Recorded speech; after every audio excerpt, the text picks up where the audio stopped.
여러분 안녕하십니까? 설 명절을 앞두고 지역 정가에선 이른바 SRT 서대전역 패싱 논란이 뜨겁습니다. 미국 출장을 마치고 신년 브리핑에 나선 이장우 시장도 이번 논란에 반박의 목소리를 냈습니다. 서대전역 위축은 민주당 호남 의원들 때문에 시작됐고 결국 손해는 호남이 본다고 말했습니다. 김철진 기자입니다.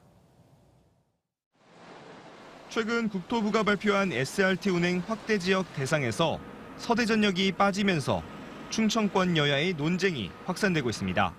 앞서 더불어민주당 대전시당은 박근혜 정부에 이어 윤석열 정부에서도 서대전역 패싱이 일어나면 원도 심사락이 재촉된다며 이장우 대전시장에게 책임 있는 자세를 요구했습니다. 국민의힘 대전시당은 대전의 모든 국회의석을 가지고도 서대전역 문제를 해결하지 못한 건 민주당이라면서 서대전 경유를 위한 호남선 직선화를 위해 노력하고 있다고 반박했습니다. 신년 브리핑에 나선 이장우 대전시장도 이번 국토부의 발표는 기존 노선의 일부 조정이지 패싱이 아니라며 자신의 정치력에 대한 비판을 일축했습니다.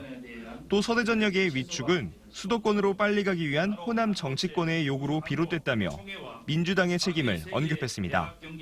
대신 서대전역 구간 호남선 직선화 사업을 서둘러 오는 2027년 SRT와 KTX 증차 때는 서대전역을 경유시키겠다고 약속했습니다. 대전을 안 거치고 오송에서 바로 호남석으로 내려보내달라고 하는 호남 요구가 전 정권에 가장 많이 받아들인 거 아닙니까? 결국 그 손해는 호남이 보게 된다. KTX 추가 도입할 때 대전에 대한 고려를 좀 하겠다. 이렇게 철도국장하고 상의가 좀 됐고요. 주요 현안에 대한 계획도 밝혔습니다. 미국 출장 당시 실리콘밸리 은행을 방문해 자문을 요청하기도 했던 이 시장은 현재 700억에서 1000억 규모의 출자금을 목표로 투자 중심의 기업금융 중심은행을 다시 한번 약속했습니다. 또 충남에서 추진하는 충청권 지방은행과는 성격이 달라 서로 상충되지 않는다며 김태흠 지사와도 이견이 없다고 전했습니다. 또 보문산 개발에 관해선 대전타워와 곤돌라를 과학도시 대전을 상징할 수 있는 특색 있는 모습으로 대전의 랜드마크를 만들겠다고 밝혔습니다. 야간에 시내에서 바라보는 대전타워는 인공위성이 우주로 향하는 이륙하는 형상이 멀리에서도 보일 수 있도록 해야겠다. 한편 이 시장은 정책이 지나치게 시민단체에 끌려다니면 도움이 되지 않는다고 밝혀 지역 환경시민단체의 반발을 사고 있는 보문산 개발 사업 등에서도 강행 의지를 드러냈습니다. TJB 김철진입니다. 집회 등을 위한 피켓과 현수막 등을 소지한 사람에 대해 청사 출입을 제한한다는 대전시의 청사 방호 규정 개정에 대해 대전시와 시민단체의 갈등이 깊어지고 있습니다.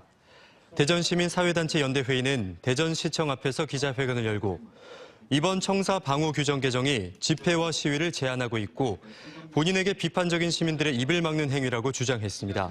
이에 대해 이장우 대전시장은 시위대가 관공서를 점거하는 행위는 민주주의 국가에서 있을 수 없다며 청사 방호 규정은 시민들의 생명과 안전을 위한 마지막 보루라고 강경한 입장을 보였습니다.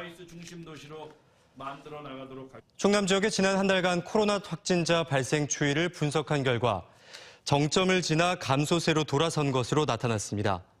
지난달 10일부터 이달 15일까지 충남의 코로나19 확진자는 지난달 21일 3,801명을 정점으로 지난달 29일 2,700여 명, 이달 9일 1,900여 명에서 어제는 598명으로 확연히 줄어들었습니다.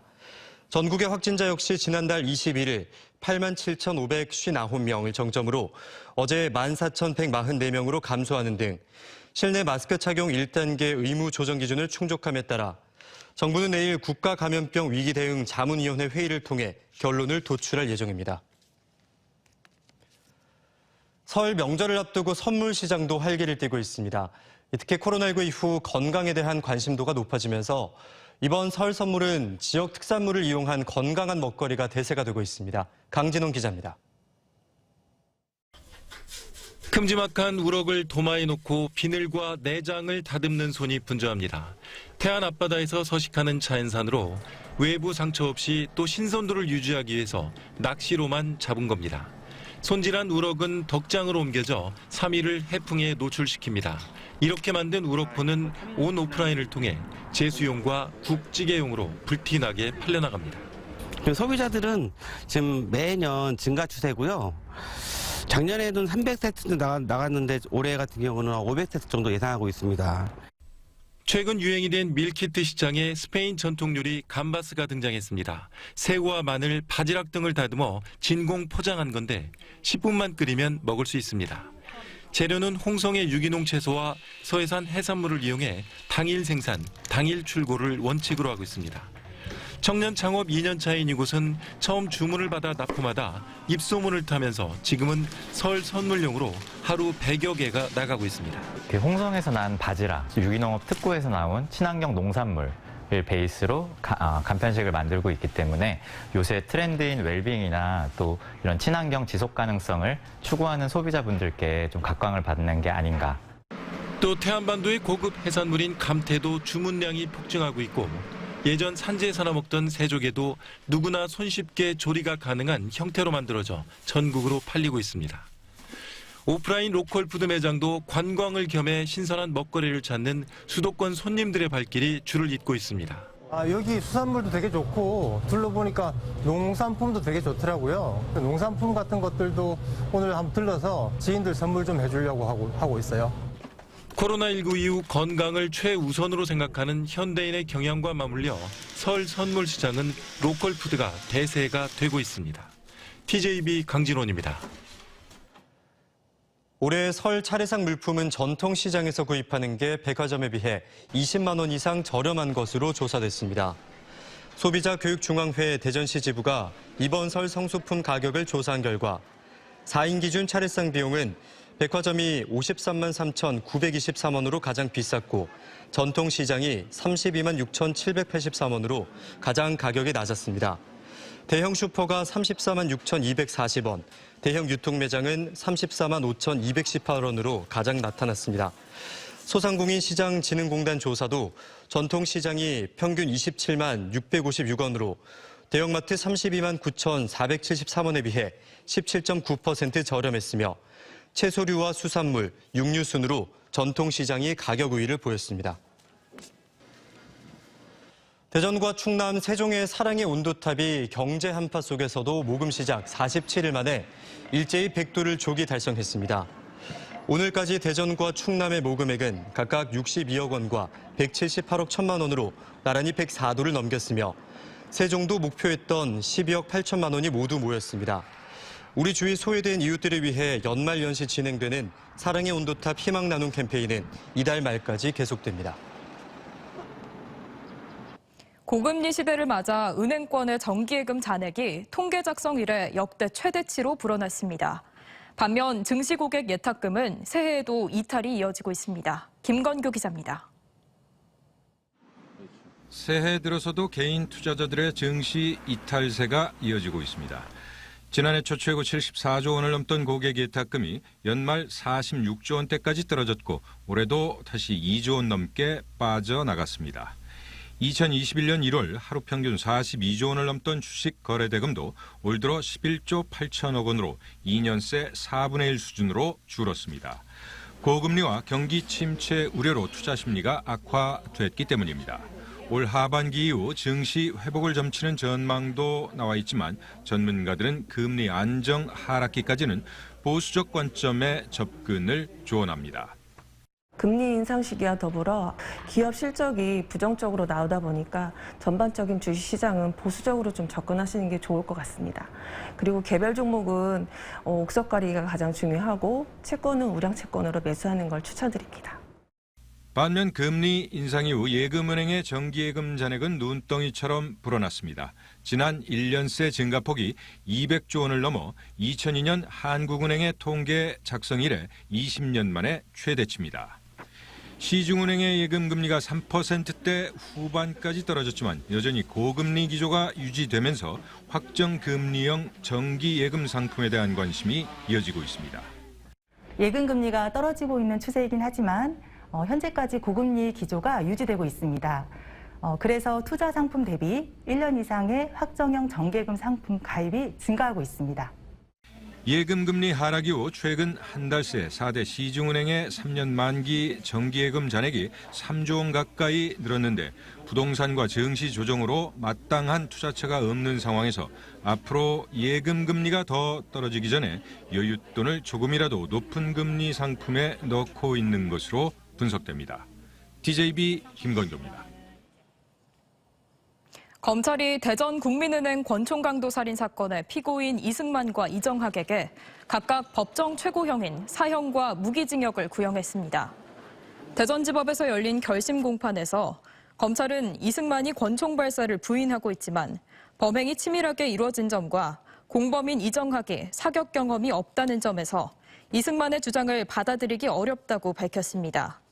이승만과 이정학은 지난 2001년 12월 21일 대전 서구 국민은행 지하주차장에서 40대 은행 출납과장을 총으로 쏴 살해하고 현금 3억 원이 든 가방을 빼앗은 혐의로 22년 만에 붙잡혔습니다. 이들에 대한 선고 공판은 다음 달 17일 열립니다.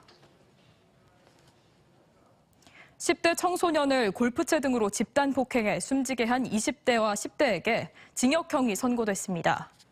대전지법 천안지원 형사 1부는 지난해 7월 천안시 성정동의 한 오피스텔에서 17살 피해자를 4시간여 동안 주먹과 골프채 등으로 집단 폭행해 숨지게 한 혐의로 22살 A씨에게 징역 12년 등 모두 6명에게 징역형을 선고했습니다. 이들은 폭행 이후 혈흔 등을 치운 뒤 피해자가 넘어져 다쳤다며 119에 신고하는 등 범행을 은폐하려 하기도 했습니다. 재판부는 피고인들이 피해자의 상태가 심각했다는 사실을 인지하고도 누구도 구호 조치를 하지 않았다며 범행 방법과 폭행 시간이 잔혹했다고 양형 이유를 설명했습니다. 코로나19 이후 취업을 포기한 채 은둔형 외톨이처럼 사회와 동떨어져 고립되는 청년들이 갈수록 늘고 있습니다. 이들을 방치한다면 전국적으로 555조 원의 막대한 사회적 비용이 필요하다는 연구 결과도 있는데요. 지역에서도 이 같은 청년들을 지원하기 위한 움직임이 시작된 가운데 국회도 방안 마련에 나섰습니다. 서울방송센터 이선학 기자가 보도합니다. 취업을 아예 포기하거나 아르바이트 등 최소한의 경제 활동만 하면서 사회와 단절된 채 살아가는 청년들. 코로나19 사태는 이 같은 청년들의 고립을 더 악화시켰습니다. 한국보건사회연구원은 2019년 34만 명이던 고립 청년이 2021년 무려 54만 명으로 늘어난 걸로 추산했습니다. 한창 사회 활동을 해야 할 20, 30대 청년들이 고립되는 원인은 대학 진학 실패와 취업 실패, 가정 문제, 학교 폭력, 후유증 등 다양한데 이런 청년들에게 생계 지원과 주거 지원 등 사회가 지불해야 할 비용은 막대합니다. 고립 청년 1인당 우리 사회가 평생 지불해야 할 비용이 15억 원에 달해 전국적으로 555조 원에 달하는 걸로 추산됐습니다. 우리 한국을 이끌어가실 주인공들이시기 때문에 고립과 은둔 경험이 청년기에 있었으면 사실 중장년기로 이어질 가능성을 고려하면 청년기 조기에 예방하고 개입해서 문제를 극복하는 게 바람직합니다. 지역에선 대응이 시작됐습니다. 대전 서구의 경우 청년 인구가 14만여 명으로 대전에서 가장 높고 청년 고독서가 느는 점 등을 감안해 지난 2021년 지역 최초로 고립 청년 지원 조례를 만들어 심리 상담과 경제적 지원 등에 나섰습니다. 천안시는 올해부터 고립 청년에게 주거를 위한 쉐어하우스와 채용 지원을 펼치고 멘토링 지원에 나서는 등 지자체들의 관심도 높아지고 있습니다. 국회도 청년의 고립 해소를 위해 힘을 모으기로 했습니다. 아직 정확하지 않은 고립 청년 실태를 파악하고 사회와 단절된 청년들이 자립할 수 있도록 법률적 기반뿐 아니라 지역별 지원기관 설립과 취업 지원 등도 모색하기로 했습니다. 여러 가지 실태 조사를 통해서 이 문제를 해결해야 되는데 특히 대전 같은 경우에도 이 대도시로서 청년들의 고립 문제가 심각한 것으로 알고 있습니다. 이 문제 해결을 위한 여러 가지 노력이 필요하다 이렇게 볼 수 있겠습니다. 미래 사회를 이끌어 나갈 청년 고립 문제가 심각한 만큼 이들의 재활을 돕기 위한 구체적인 방안 마련이 속도를 낼지 주목됩니다.